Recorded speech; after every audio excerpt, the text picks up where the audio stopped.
Alright everyone, it's time for an extra video today. This is fairly important and about half a dozen people have messaged me already on the topic. So when enough people message me about the same exact idea, at some point I say, okay, I can take some time out of playing Skyrim. Anyway, Elon Musk is now the largest shareholder on Twitter. He bought 9.2% of its stock. We're talking several billion dollars. And let me analyze this. There's so many things to say. First, a link in the description. Elon Musk actually basically teasing out the fact that he is now the major owner of Twitter. He doesn't own a majority of the stock, but he owns almost 10% of it. Generally, in a company, that gives you a seat at the table, so to speak. When you're invested to the tune of several billion, you're listened to. Your ideas tend to be adopted more likely than the ideas of someone who has a couple of shares or doesn't have any share at all. If you think being a major influencer on a platform is a big thing, imagine PewDiePie goes up against someone who has 10% of YouTube stock, and you'll see the differential when that plays out. Second link, actually, because this comports to what I was saying, I think, 5 days ago. There's a Rumble link in the description, cross-platform. What I said, Elon Musk was apparently giving consideration to starting a Twitter competitor. And what I pointed out at the time is, well, this could potentially work. I mean, Truth Social did, and I'll, by the way, get into that a little bit in the Trump topic category. It would be better to just buy massively into Twitter, take over Twitter, reform it, make it actually work. Technically, Twitter is undervalued. The reason why is that Twitter has pissed away a significant proportion of its stock value by alienating users. It has extreme TOS. It allows hardcore porn, but you're not allowed to talk about gender on the platform, for example. Extreme wokeness. It's like the Tumblr of social media sites. It's insane. By banning large numbers of large users, you know, they ban Stéphane Malnou. They banned Sargon of Akkad. They banned Trump. They banned a sitting president of the United States. They then kept him banned thereafter based on bullshit. And the problem is that when you do this, you alienate enormous numbers of people who otherwise might use the platform. If I had any advice for Elon Musk, I mean, not from the business side, but from the socio-political side, it would be to unban all these people. All the major creators that were improperly labeled far-right, that were improperly labeled extreme. Trump would definitely come to mind. Of course, he's not going to be using Truth Social. Again, I'll get into that. These people, if they have a home on big tech, and that'll be interchangeable at this point with many aspects of new tech, and there is no other for them, guess where they're going to be gravitating towards? It'd be Twitter. InfoWars, all of these other sites, Milo Yiannopoulos. None of these people did anything against any legitimate TOS. There was never any legitimacy to the claims that were being made against these people. It was always horseshit, and it always will be. Well, I want the era of censorship to end. This is a fever dream to me, to think that Elon Musk buying in heavily to Twitter will change things that much. There is a chance, though. I mean, there's a limited chance that actually happens. If it does, it'll be like fucking hallelujah. There's a chance that he will pressure them to get Trump back on the platform prior to the midterms of the 2024 election. Imagine that there's only one platform on which you can listen to Trump. Well, I mean, fucking half the United States population all of a sudden wants to use that site. That'll make the stock rise. And the thing is this. If Elon Musk wanted to simply make a point, tease people or something, he would have bought a percent, maybe 2% or something. All of a sudden, in their SEC filings, Elon Musk shows up as invested in Twitter. Oh my God, he invested in Twitter. He's going to do something about it. Wow, the censorship will go away. And all of the commentators that are adjacent to all those that were banned, all of the thousands and thousands of very talented people, none of which were actual extremists that were kicked off the platform, all of a sudden they'd be saying, get on Twitter. Oh my God, things are going to get better. Quick, we got to promote it. I got to talk about it in a YouTube video. I got to talk about it in a Facebook post. I'm giving more attention to Twitter. Ergo, investors see that. They see, oh, interest in Twitter went up 15% day over day.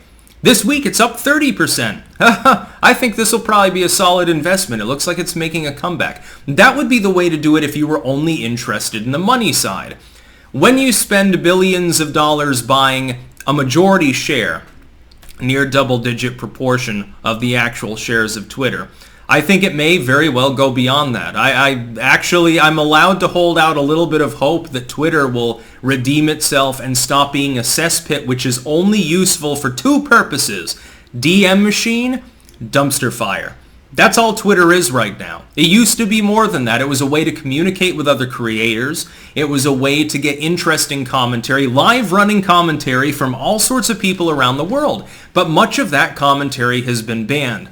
Now here's the one thing that I would say that gives me perhaps a little bit of that undue hope. And again, I am not predicting that Twitter rises from the ashes like a phoenix because Elon Musk comes to save it. Elon Musk is egotistical, self-branded, and in it for the money. But I don't think he would have bought in that much if he didn't think there was money to be made. There's no other way for Twitter's stock as an older company now to rise up without bringing new people aboard, and I can't see any other feasible way based on his commentary to bring new people aboard, in the English-speaking world especially, without unbanning a bunch of people. I hope that happens. But it looks like this is the other part. This might be a fever dream, so correct me if I'm wrong. Jack Dorsey just the other day was talking about the fact that the internet was effectively being ruined. He had a part in it, and that censorship effectively is insinuated as the reason. Oh, I remember the days of, by the way, IRC channels. I remember ICQ chat.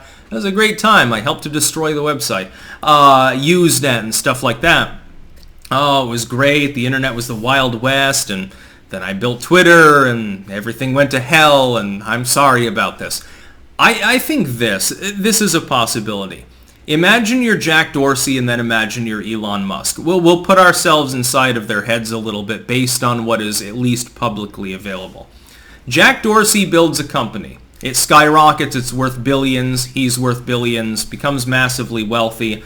He's a Gen X quasi-left libertarian sort of dude, at least 20 years ago. He's one of those in the garage, I built a computer and all of a sudden I'm richer than fuck people. He builds this site. And years ago, because corporations pressured them to do this, he puts a bunch of pink-haired social justice people on board the site. He says, well, I'm going to have the trust and safety team, and we're going to be more diverse. At first, it was a bunch of white nerds, white male nerds, because that was 99% of the company. We need to change that because investors are starting to complain that we're not representative of the U.S. population. We'll get a bunch of San Franciscan pink-haired morons on here and make our company look like a bowl of Skittles. And these people then proceeded to effectively take power from him, even while he was CEO, demand the change, and ban a bunch of people and start destroying the company. Destroying, by the way, a significant proportion of his wealth in the process. He's still invested in Twitter to the tune of probably over $1 billion. I can't remember exactly what Dorsey's share is. It's smaller than Elon Musk's, but it's still there. It's still significant. Now imagine you're Elon Musk.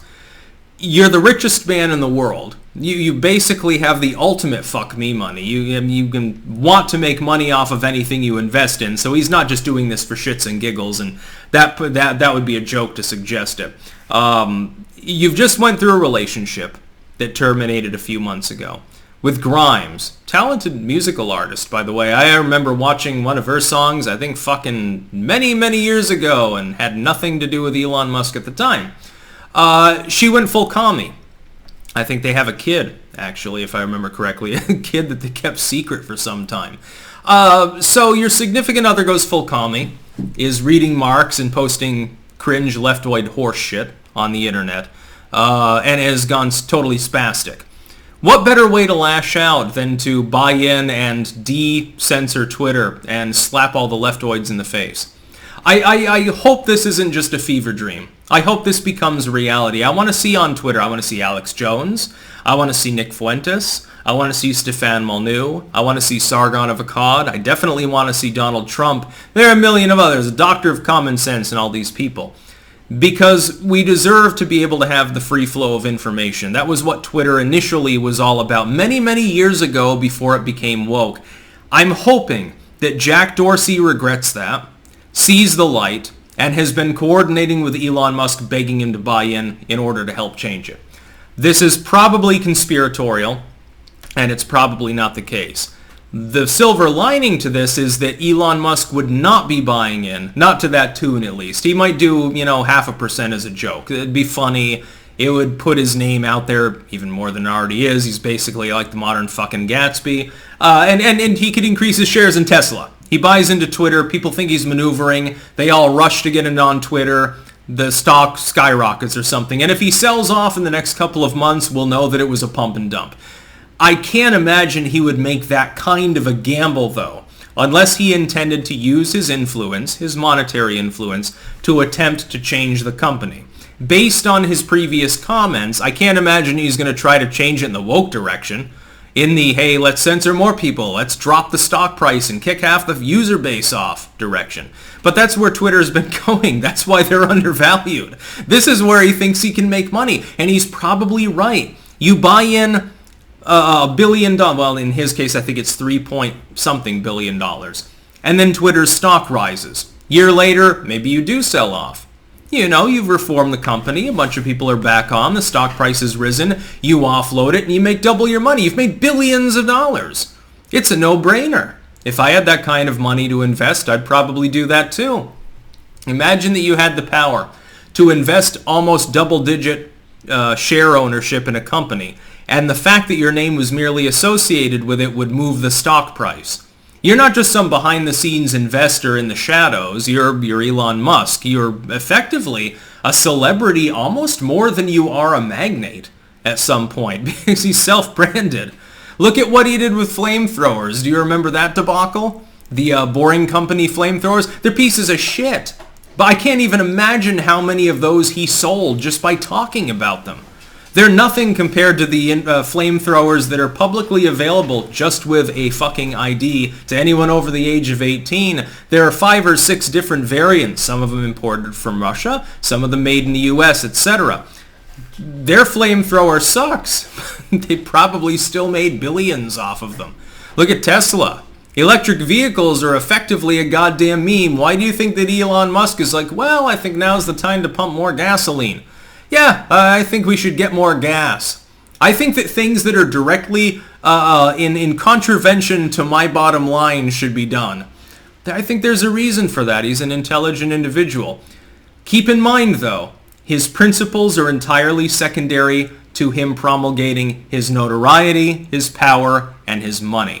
So I'm hopeful. I mean, it's good news. It's about somebody bought into Twitter. I bet the people at Twitter are very glad. Otherwise, that stock would go unanswered because nobody would want to hold it. That's about all. Peace out.